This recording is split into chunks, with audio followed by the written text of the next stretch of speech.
Hello, hello, hello again, everybody. Draki the Little Dragon coming to you yet with Draki the Little Dragon here coming to you with yet another Dragon Talk where I talk about anything and everything, whether I want to talk about it or not, because if I don't talk about it, then who will? And today on Dragon Talk, we are going to be talking about construction. Now, my brother DJ, he wanted me to talk about road construction, but I will talk about that in a alternate video, a different video, because today I got a bunch of old stories from my construction days back when I wasn't so pretty. Anyways, I started working construction or learning the construction trade when I was 16, working with working and learning from my stepdad and his boss, Mike Baker, who was also the preacher of the church we went to. Good man, very good man. He bent over backwards for me and our family. But that's neither here nor there. They actually taught me a lot.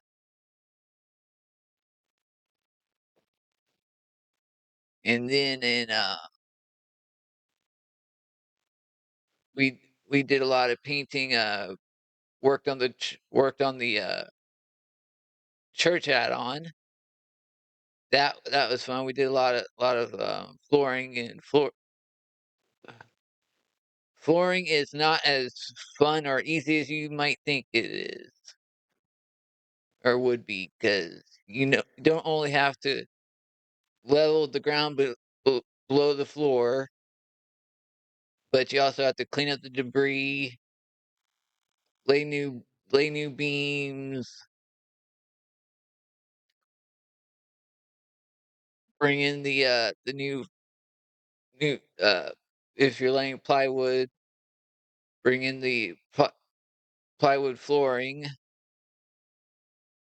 and or planks, whatever material you're using for floor. Then you have to lay the carpet or linoleum or tile or whatever you're putting down over the floor.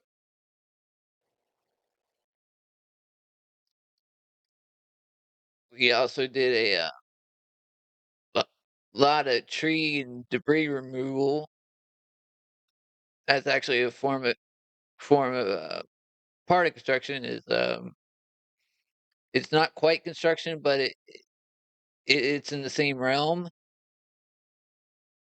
because if you're building somewhere and you got trees, you're gonna have to cut down those trees and pull them the heck out of there. But anyways, I learned quite a bit from Mike Baker and my stepdad, Mike Saunders. Yeah, I know two mics in one go. Go figure. But anyways, in 2010, I moved to actually I moved back to Almaguer, New Mexico, where I had gotten a job with a small family-owned construction company, where I learned the rest of my construction.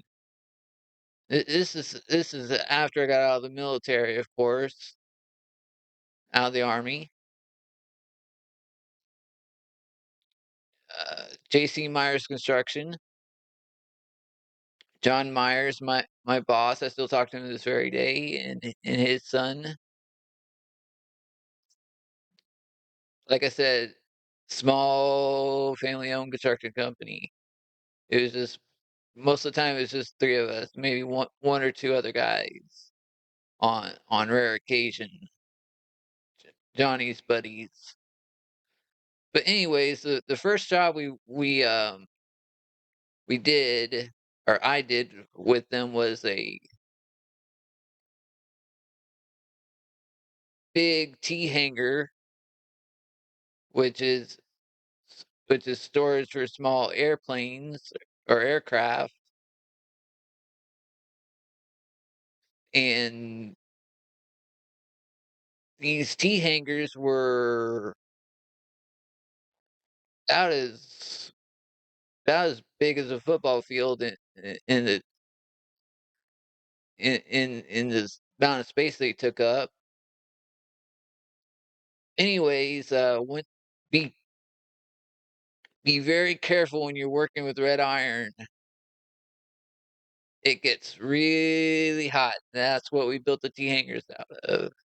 So if you're working with red iron, especially out in the sun, wear gloves. Wear gloves. Always wear hand protection, especially if you're working with metal. But anyways, I digress. We were starting to put the roof on, and the wind started picking up, and boss's son hanging off was on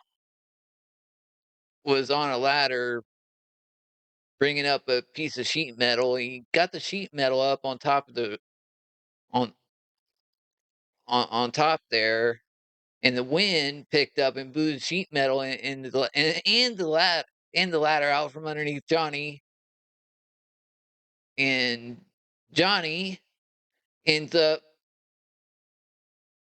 hanging from the I beam,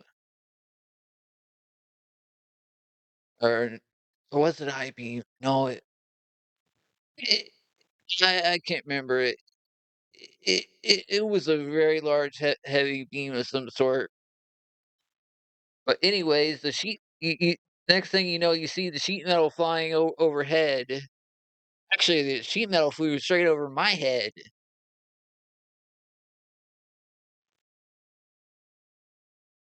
and next thing I see, I look up and I see Johnny hanging from the edge of the building. It's like, what the hell just happened? We all laughed after that. After it was all said and done, it, it was a dangerous proposition. We should have been more careful with the weather conditions and the wind, but in the long run, it turned out for a great story and a good laugh.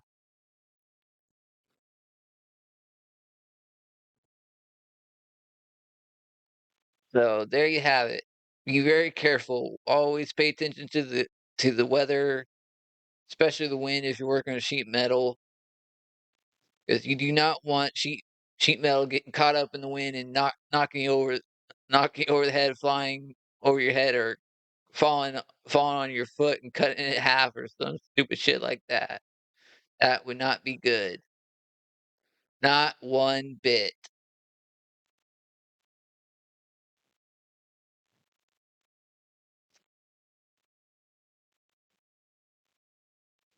Let's see. Do I want to tell that? No, that that story was kind of boring, anyways.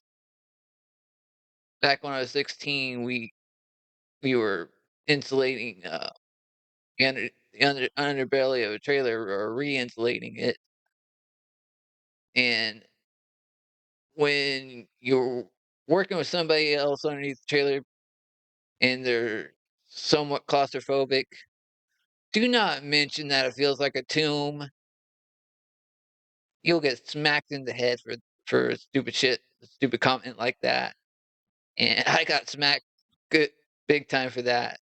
I still feel like shit to this very day for making that very comment.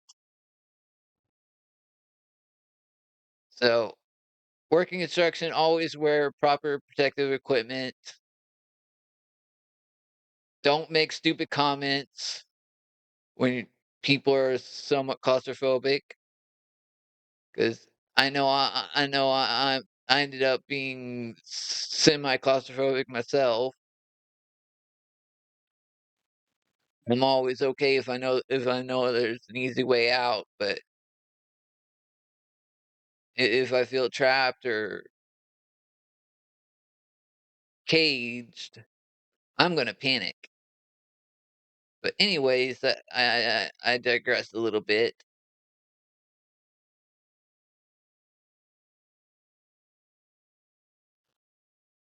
Let's see here. Yeah, that's about all. That's about all I got for this video. So for you dragons and reptiles out there, stay scaly. For you furries, stay fluffy or fierce if you prefer.